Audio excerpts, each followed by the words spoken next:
যাই হোক, অবশেষে আমার একটাই কথা থাকবে, জন্ম হোক তার জেতায় থেতায়, কর্ম হোক তার ভালো।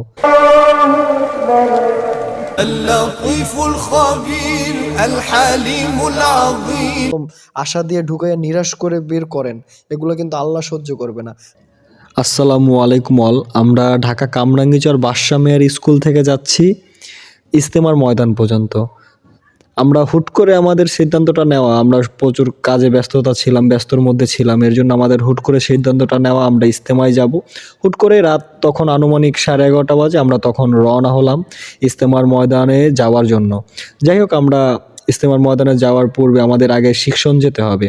শিক্ষণ গিয়ে দেখি কী অবস্থা, আর রাস্তায় যেই পরিমাণে জ্যাম ছিল, আপনারা যারা শিক্ষণ থেকে বা দূরে কোথাও থেকে ইজতেমার ময়দান পর্যন্ত যেতে চান, তাহলে অবশ্যই আপনারা সবাই হাতে সময় নিয়ে আসবেন, কারণ রাস্তায় প্রচুর জ্যাম।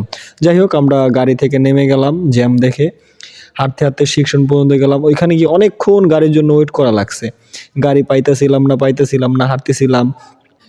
যাই হোক, অবশেষে আমরা গাবতলীর উদ্দেশ্যে রওনা দেওয়ার জন্য একটা গাড়ি ঠিক করলাম, আমাদের গাবতলী নিয়ে নামিয়ে দিবে। তারপরে আমরা ওইখান থেকে আবার ইজতেমার ময়দান পর্যন্ত আরেকটা গাড়ি নিব।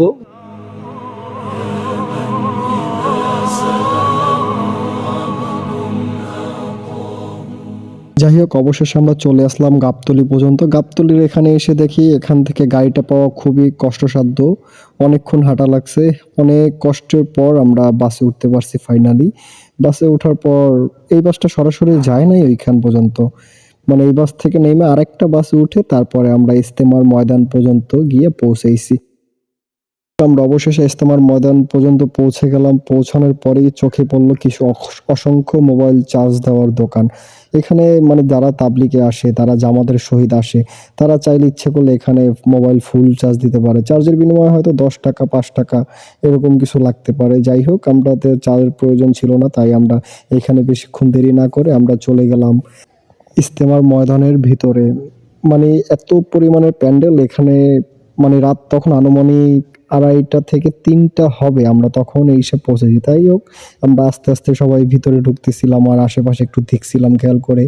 অবশেষে আমরা প্যান্ডেলের কাছাকাছি চলে আসছিলাম, দেখি এখানে প্রচুর পরিমাণে লোক ঘুমাচ্ছে। আর আমরা দেরি না করে আমরা তাড়াতাড়ি একটু হাঁটা শুরু করলাম, যেহেতু আমরা আরেকটু ভিতরে যাব, ভিতরে গিয়ে দেখব ভিতরের পরিস্থিতিটা কি। نسألك يا من هو الله الذي لا إله إلا هو الرحمن الرحيم الملك। আমরা হাঁটতে হাঁটতে চলে এলাম 1 নং গেটের সামনে। এখানে দেখি প্রচুর পরিমাণের ভিড় আর দুপাশে প্রচুর লোক ঘুমাচ্ছে। এর জন্য চিন্তা করলাম আমরা অযথা ভিডিও না করে, অন্য মানুষদের ডিস্টার্ব না করে আমরা সামনের দিকে আগাইয়া যাই। হাঁটতে অনেক দূর পর্যন্ত চলে গেছিলাম। চলে যাওয়ার পর ভাবলাম আমাদের এখন একটু রেস্টের প্রয়োজন। এর জন্য আমরা আরকি একটু রেস্টের জন্য জায়গা খুঁজছিলাম, কিন্তু ভিতরে কোথাও, কপালটা খারাপ, আমরা অনেক লেট করে আসছি, ভিতরে কোথাও জায়গা খুঁজে পাই নাই। যাই হোক, জায়গা খুঁজে পাই নাই, কপালটা খারাপ ছিল, আমরা এমনিতেই লেট করে আসছিলাম। মানে তো রাস্তা ধরে হাঁটতেছিলাম আর রাজীব একটা লোককে সাহায্য করছিল, তার গাড়িটা একটু ঠেলে দিল। হাঁটতে অনেক দূর চলে আসলাম। চিন্তা করলাম এত চিপা-চাপা গলি দিয়ে না উঠে আমরা মেইন রাস্তার আশেপাশে থাকি। যাই হোক, অবশেষে আমরা বসার জন্য একটা জায়গা পাইলাম। যেহেতু আমরা নামাজ পড়ার সময় হয়ে যেতেছে, ফজরের নামাজটা আমাদের আদায় করতে হবে। এর জন্য আমরা যার মতো জায়গা বেছে নিয়ে জামাতের জন্য দাঁড়িয়ে কাতার যার মতো বসে ঠিক করতেছে।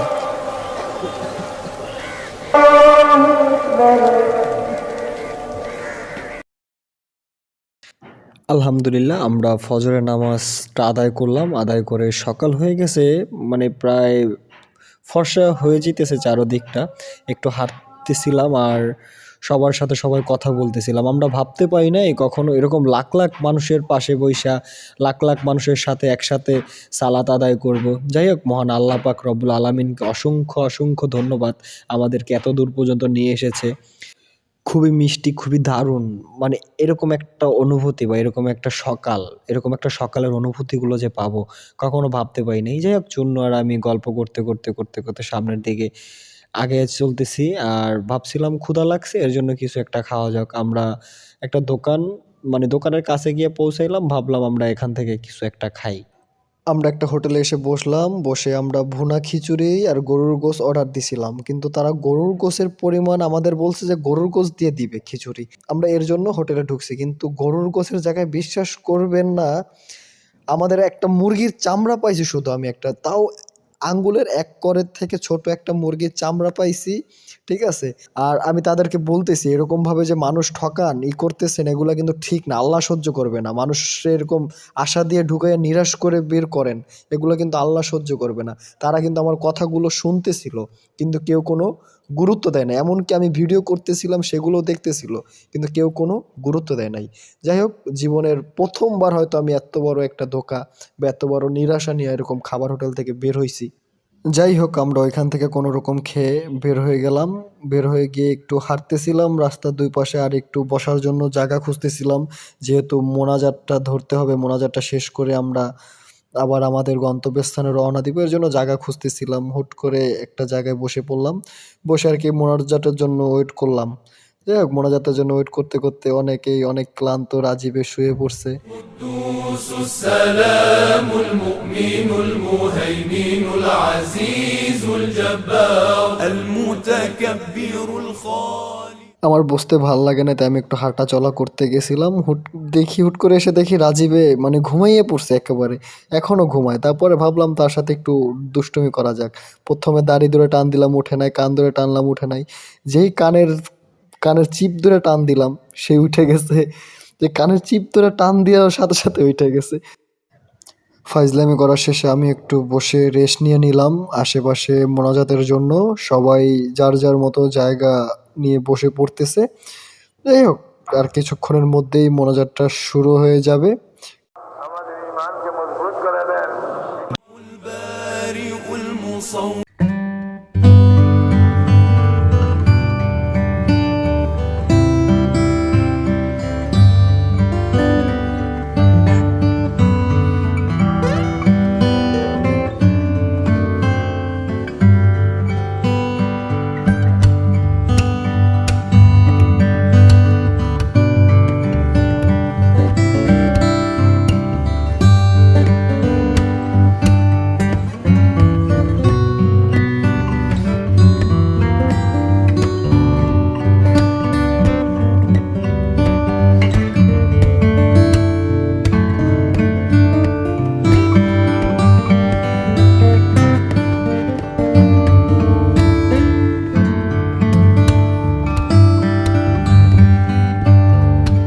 আলহামদুলিল্লাহ, অবশেষে আমরা মোনাজাতটা শেষ করলাম।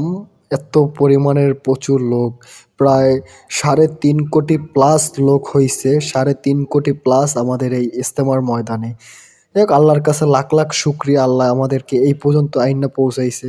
যখন মোনাজাতটা শুরু হয়েছিল তখন পুরো এলাকা পুরো নীরব হয়ে গেছে। শুধু মানুষের কান্নার শব্দ, মানুষের হাহাজারি। মানে কি এক অন্যরকম ভালো লাগা, অন্যরকম ভালোবাসা, অন্যরকম সম্মান, শ্রদ্ধা। ফাইনালি মোনাজাতটা শেষ করে আমাদের নিজেদের গন্তব্যস্থানে আমরা পৌঁছাইতে পারতেছি, এটাই আমাদের অনেক কিছু। الحميد المحصي المبدئ المعيد المحيي المميت الحي القيوم।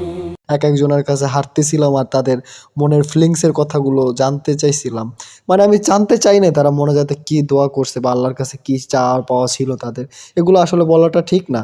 আর আমি সেগুলো জানতেও চাই নাই। আমি একজনের কাছে গেছিলাম আর তাদের ভালো লাগাটা, তাদের অনুভূতিটা আমি শুধু একটু জানতে চাইলাম। একটা অন্যরকম ভালোবাসা, আপনারা যে অন্যরকম একটা ফিলিংস, অন্যরকম একটা অনুভূতি।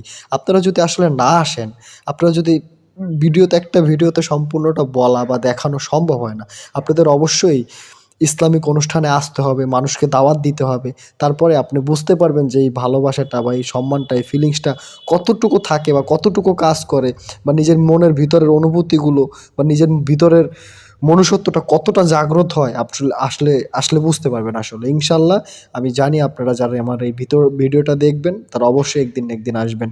الواجد الماجد الواحد الصمد القادر المقتدر المقدر المقدم المؤخر الأول الآخر الظاهر الباطن الوالي المتعالي البر التواب المنتقم العفو الرؤوف مالك الملك ذو الجلال والإكرام المقسط الجامع হাতি ভিডিও করার পর আমরা হাঁটতে হাঁটতে উঠলাম ফ্লাইওভার ব্রিজের এখানে। মানে রাস্তায় এত পরিমাণের লোক, আর রাস্তায় কোনো গাড়ি ছিল না, কোনো কিছু ছিল না। এর জন্য আমাদের পুরোটা রাস্তা হেঁটে যেতে হয়েছে। মানে পুরোটা রাস্তা বলতে আমরা প্রায় অর্ধেক রাস্তারও বেশি হেঁটে আইছি। 3.5 থেকে 4 ঘন্টার মতো প্রায় আমরা হাঁটছি। যাই হোক, আমরা ভাবতেছিলাম এইখান থেকে যাবো না অন্যখান থেকে যাবো। রাস্তায় প্রচুর জ্যাম ছিল, এর জন্য আমি করিম ভাইরে দেখাই দিতেছি ভাই এই পাশে প্রচুর জ্যাম। যাই হোক, আমরা অবশেষে জ্যাম ট্যামের তোয়াক্কা না করে সামনের দিকে আগে চললাম। ফ্লাইওভার ব্রিজ থেকে নামলাম, নাইমা দেখি আমাদের গন্তব্যস্থান কোন পর্যন্ত ছিল বা আল্লাহ কতটুকু নিয়ে পৌঁছায়। হাঁটতে হাঁটতে হাঁটতে হাঁটতে একটা ট্রেনের কাছে আইসা পৌঁছাইলাম, মানে রেল লাইনের পাশে। ট্রেনটা যখন চলে গেল, তারপরে আবার আমরা রাস্তার ওপাশে যাইয়া নিজেদের গন্তব্যস্থানে পৌঁছানোর জন্য দেখতেছিলাম আর খুঁজতেছিলাম কোনো গাড়ি গুড়ি বা কোনো কিছু ছিল কিনা। প্রায় 4 ঘন্টার মতো হাঁটাহাঁটি করে আমরা বাস পাইলাম, বাসে উঠলাম। আমি আর রাজীব এক সিটে বসছিলাম। রাজীব পুরাই ঘামায় গেছে আর আমি তো পুরো শেষ, আমি তো পুরো টায়ার্ড। যাই হোক, আলহামদুলিল্লাহ, আল্লাহর কাজে কোনো কষ্টই মনে হয় না। البديع الباقي الوارث الرشيد الصالح আলহামদুলিল্লাহ, আমরা অবশেষে আজিমপুর এলাকায় চলে আসছি। এখান থেকে আমরা রিক্সা নিয়ে আমরা ডাইরেক্ট সরাসরি আমাদের গন্তব্যস্থানে চলে যাব। এখান থেকে আর বেশি দেরি নাই, প্রায় 15-20 মিনিট হইলেই হবে। অবশেষে আমি একটা কথাই বলবো, জন্ম হোক তার যেথায় থেথায়, কর্ম হোক তার ভালো। আপনি যদি আপনার কর্মস্থানটা ভালো রাখেন তাহলে দেখবেন সব কিছুই ঠিক থাকবে। আর যদি কর্মস্থানটা খারাপ রাখেন তাহলে আপনার জন্মস্থান বা আপনার বাবার নাম কি, আপনার আত্মীয় স্বজন বিস্তারিত সবার ঠিকানা কি, মানে মানুষ জিজ্ঞেস করবে। আর যদি আপনার কর্মস্থান ভালো রাখেন তাহলে মানুষ আপনাকে বাহবা দিবে, আপনার প্রশংসা করবে। তখন আপনার কোথা থেকে উঠাইছেন বা কি উঠাইছেন ওইটা কিন্তু পরের সাবজেক্ট, ওটা দেখলে অনেক ইতিহাস হয়ে যাবে ওইটা যদি দেখে।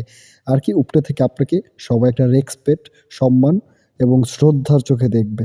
যাই হোক, অবশেষে আমার একটাই কথা থাকবে, জন্ম হোক তার যেথায় থেথায়, কর্ম হোক তার ভালো। লাইফে যা করবেন নিজের সিদ্ধান্ত অনুযায়ী করবেন। আর আমাদের আজকের মতো এখান থেকেই বিদায় নেওয়ার পালা, কারণ আমরা টোটাল লোক 5 জন, 3 জন যাবে এক রিক্সায় আর 2 জন যাবে এক রিক্সায়। আমরা বাই দ্য ওয়ে নেক্সট কোনো একটা পর্বে ইনশাল্লাহ কোনো এক সময় হয়তো আপনাদের সাথে আবার ভিডিও নিয়ে হাজির হইতেও পারি, না হইতে পারি। কারণ এটা আমাদের জাস্ট একটা স্মৃতি হিসাবে এই ভিডিওটা আমাদের করা, যেহেতু 5 জন 5 এলাকার আমরা ছেলে পেলে 5 জন একসাথে গেছিলাম একটা শুভ কাজে। বাই দ্য ওয়ে, এখন আমাদের বিদায় নেওয়ার সময় হয়ে গেছে। আমরা এখন গল্প করতে করতে করতে করতে আমাদের গন্তব্যস্থানের দিকে পৌঁছে যাব কিছুক্ষণের মধ্যে। আশা করি আপনারাও ভালো থাকবেন, সুখে থাকবেন, আর ইনশাল্লাহ সবসময় ভালোর সাথে থাকবেন, ভালোর সঙ্গে চলবেন, ভালোটা বেছে তারপরে খারাপটাকে বয়কট করবেন। আল্লাহ হাফেজ, ভালো থাকবেন, সুখে থাকবেন এবং মানুষকে সুখে রাখবেন। الذي ليس كمثله شيء وهو السميع البصير الله